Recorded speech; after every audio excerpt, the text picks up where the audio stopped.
ઉત્તર વાહિની નર્મદા પરિક્રમા સેતુ હવે દક્ષિણ તરફથી ઉત્તર તટ તરફ જઈ રહ્યા છે.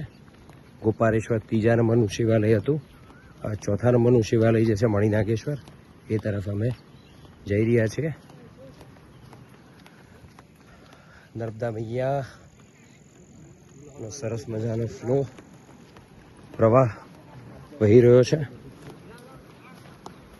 આ સેતુ ઉપર અમે પહોંચી ગયા છે.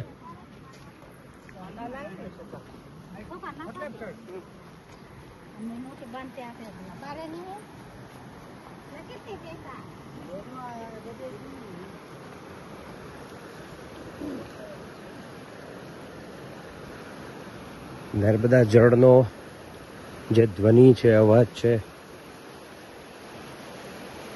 એ સંભળાતો હશે. જરાક દર્શન કરી લઈએ.